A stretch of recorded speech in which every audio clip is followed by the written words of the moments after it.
দক্ষিণ কামৰূপৰ ছয়গাঁও ৰাজচক্ৰৰ অন্তৰ্গত ভূমিকেন্দ্ৰিক এক ঘটনাৰ সন্দৰ্ভত আমি ইতিমধ্যে বাতৰি প্ৰচাৰ কৰিছোঁ। ছয়গাঁও থানাত এজাহাৰ দাখিলৰে তিনি ব্যক্তিয়ে শামছুল আলী, FK আলী আৰু সুলতান আলীৰ অত্যাচাৰৰ কথা বৰ্ণনা কৰিছিল ভুক্তভোগী পৰিয়ালটোৱে। ইয়াৰ বিপৰীতে এজাহাৰত উল্লেখিত তিনিগৰাকী ব্যক্তিয়ে সংবাদ মেলযোগে এই অভিযোগ সকলোবোৰ নস্যাৎ কৰিছে। 2023 চনৰ পৰা আমাৰ তাতে আছিলে। 23 চনতে আমাক সমজাই দিয়ে। আমি ফাৰ্ষ্ট তিনি কথা এগ্ৰিমেণ্ট কৰোঁ আপোনাৰ 22/6/2023 আৰু তিনি কথা আৰু ছেকেণ্ড এগ্ৰিমেণ্ট হয় 28/12/2023। তেতিয়া তেখেতসকলে আমাক টোটেলি সমজাই দিয়ে ঘৰ বাৰী গোটেইখিনি যিখিনি মাটি। তেখেতসকলে 6 কথা যদিও এগ্ৰিমেণ্ট কৰি দিয়ে, তেখেতসকলৰ কো পাট্টাদাৰ আছে। মাটিত তেখেতে পৰিমাণ পাব 4 কথা 2 লেচাহে, যিটো ডাক নম্বৰ 218 পাট্টা নম্বৰ 44। সেইটো মাটিৰ 4 কথা 2 লেচাহে বিক্ৰী কৰিব পাৰে। কিন্তু সেইটো মাটিৰ পিছত সেইটো তাৰমানে 6 কথা আমাক বিক্ৰী কৰি দিছে। ইতিমধ্যে আমি পে'মেণ্ট পাতি ক্লিয়াৰ দিছোঁ। তেখেতসকলে আমাক সমজাই দি গৈছে। তাৰ আগত তেখেতসকলে নাছিলে যে এতিকে 7 লাখ টকা দিয়া বুলি কৈছে। সেইটো আমি মানি ৰিচিভ আছে, একাউণ্ট দি আমি 13 লাখ টকা গৈছে। 7 লাখ টকাটো কৈছে যদি এইটোতো মই নাজানো। তেখেত ছোৱালীজনৰ নামত দেৱিকা কলিতাৰ নামত একাউণ্টত 13 লাখ টকা ট্ৰেন্সফাৰ হৈছে আৰু বাকী মানি ৰিচিভত কেছ মানি লোৱা হৈছে 4 লাখ 5 লাখ এনেকৈ পইচা কেছ মানি দিয়া হৈছে। তাৰমানে তেখেতসকলৰ মূল্য তাৰমানে আমাৰ এই পিছৰ মাটিটো 8 লাখকৈ 3 কথা কিনা গৈছিল, আগততো 15 লাখ কৈ আছিলে। সেই পইচা যিখিনি হয় তাতকৈ আমি ওপৰেঞ্চি দিব লগা হ'ল। ওপৰেঞ্চি সৰ্বমুঠ মানে পইচা যিখিনি আছিল বন্দবস্ত তাতকৈ বেছি ভৰিব লগা হ'ল। যি কাৰণত তেখেতসকলে মাটিটো 2019 চনত কমলেশ্বৰ বড়ো বুলি এজন মানুহক মাটিটো বিক্ৰী কৰিছিল। তেখেতে ৰাস্তাৰ দলন কৰিছিল, পাৱাৰ দিছিল। তেখেতক পইচাটো আমি বেক কৰিব লগা হ'লোঁ। আৰু নেক্সট তেখেতে আৰু এটা পাৰ্টিৰ পৰা 2022 চনৰ ফেব্ৰুৱাৰী মাহত বিক্ৰী কৰে। প্ৰীতি তালুকদাৰ বুলি আজাৰৰ বাসিন্দা হয়। তেখেতকো আমি পইচাটো উদ্যোগ দিব লগা হ'ল। তাৰপিছত নিৰঞ্জন কলিতা বুলি এজন আলেকজাৰী ছয়গাঁৱৰে মানুহ হয়। তেখেতেও 20 লাখ টকা দিয়ে। তেখেতক আমি 5 লাখ টকা দিওঁ, 15 লাখ টকা তেখেতে পায় ইতিমধ্যে।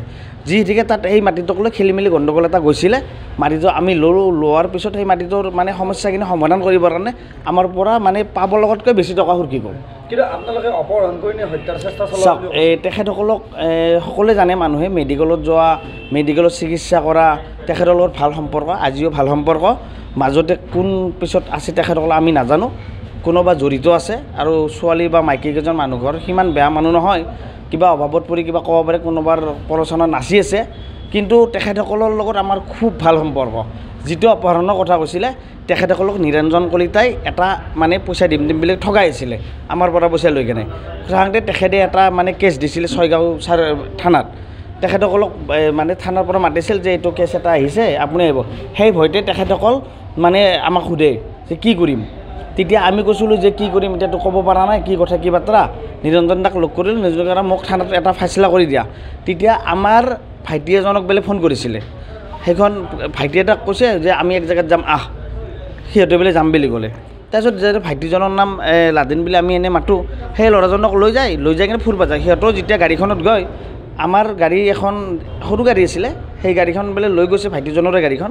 তাৰপিছত সেই গাড়ীখন লৈ সিহঁতে বকত যাম বুলি ক'লে ফাৰ্ষ্ট টাইম। কিন্তু এই ঘটনাটো আপোনালোক তিনিজনৰ নামতহে চাওক, এই আমাৰ বিষয়টোৰ নামটো এজাহাৰটো এটা কাল্পনিক বনালেহে এটা কেছৰ মানে এটা মূল হেৰি আহিব। আমাৰ নামকেইটা নিদিলে কেনেকৈ হ'ব? তেখেতসকলে মাটিৰ কাৰণে কাষ্টমাৰৰ বেলেগ বেলেগ পাৰ্টিক বিচাৰি আছে এতিয়ালৈকে।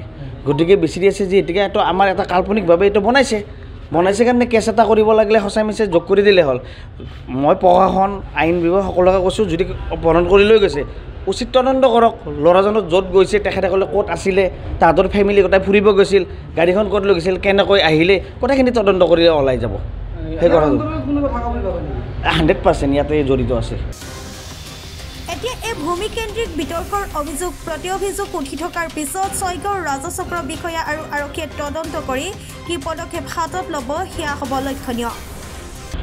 এতিয়া চাওক, এতিয়াতো 2023তে এইটো মাটি ৰাইজে সাংবাদিক জড়িত থকাত তেওঁলোকক উচ্ছেদ কৰি দিছিলে অলৰেডি 2000 মানে প্ৰায় 2 বছৰ আগত। এতিয়া তেওঁলোকে মাটিটো তাৰ আগৰ পৰা পিছলৈকে বহুতজনক কেইবাজনকো পাৰ্টিক বিক্ৰী কৰিলে। মাটিটো বিক্ৰী কৰাৰ পিছত এতিয়া তেওঁলোকে পইচা ঘূৰাই দিব নোৱাৰি পেলাই, যিহেতুকে এটা মাটি 4টা পাৰ্টিক বিক্ৰী কৰিলে মানে তেওঁলোকে উল্টা পইচা দিব লগা হ'ল ঘূৰাই। পইচা দিব নোৱাৰি পেলাই এইবিলাক তেওঁলোকে কি ষড়যন্ত্ৰ লৈছে আছে আমি এইটো গম নাপালোঁ। তেওঁলোকে উল্টা ষড়যন্ত্ৰ কৰি পেলাই মানে যাতে পইচাবিলাক নিদিয়াকৈ হয় সেইটো কাৰণে এইবিলাক মানুহক মানে বিপথে পৰিচালিত কৰিব বিচাৰিছে আৰু মই ভাবোঁ প্ৰশাসনে এইটোৰ উচিত তদন্ত কৰক আৰু আমি মাটিবিলাক ক্ৰয় কৰা মানি ৰিচিপ্ট যি অল এভৰিথিং লাগে প্ৰশাসনক আমি জমা দি দিছোঁ য'ত দিব লাগে আমি জমা দি দিছোঁ আৰু প্ৰশাসনে যাতে উচিত তদন্ত কৰে এই বিষয়ে আৰু আমাক যিটো অবজা দিছে হয়তো আমি ইয়াৰ ওপৰত মানহানি গোচৰ এটা কৰিম আমি হয় আপোনালোকক আচলতে 2 কঠা মাটিহে বিক্ৰীৰ কাৰণে বন্দোবস্ত কৰাৰ কথা আছিল মাটি নহয় এইটো মিছা কথা এইটো 3 কঠাকৈ দুবাৰ মানে 6 কঠা মাটি আমাৰ পাৱাৰ অবতানি আৰু ৰেজিষ্টাৰ এগ্ৰিমেণ্ট কৰিছে তেওঁলোকে ক'ব পাৰে 2 কঠা বুলি আমাক কৈছে কিন্তু ৰেজিষ্টাৰ এগ্ৰিমেণ্ট যেতিয়া কৰে তেতিয়া ৰেজিষ্টাৰে তেওঁলোকক মৌখিকভাৱে সোধে তেওঁলোকে ক'ব পাৰে লিখা আছে কি আমি নাজানিলোঁ পইচা ক্লিয়াৰ পাইছে নাই যেতিয়া জেনেৰেল পাৱাৰ অবতানি এখন কৰে তেতিয়া তেওঁলোকক প্ৰশ্ন কৰে আপোনালোকে পে'মেণ্ট ক্লিয়াৰ পাইছেনে আৰু মাটিৰ পৰিমাণ গোটেইখিনি তেওঁলোকক মৌখিকভাৱেও একবাৰ সোধে চহী কৰাৰ আগতে তেওঁলোকে যে ফটো চটো উঠিব যায় তেওঁলোকে এতিয়া আৰু এইবিলাক আনঅফিচিয়েলি কথা কৈতো লাভ নাই তেওঁলোকেতো দেখাতে একোৱে নাজানে কিন্তু এটা মাটি 4টা পাৰ্টিক বিক্ৰী কৰিব সেইটো জানে ইয়াতে গতিকে মিছা কথা কাল্পনিক এইবিলাক নিউজ ডেস্ক প্ৰাতঃ টাইম ডিজিটেল অসমৰ সংবাদ জগতখনৰ বাবে এক সুখৰ খবৰ আপোচবিহীন ৰাইজৰ কণ্ঠ সাপ্তাহিক কবচ পুনৰ এবাৰ অসমৰ ৰাইজৰ মাজলৈ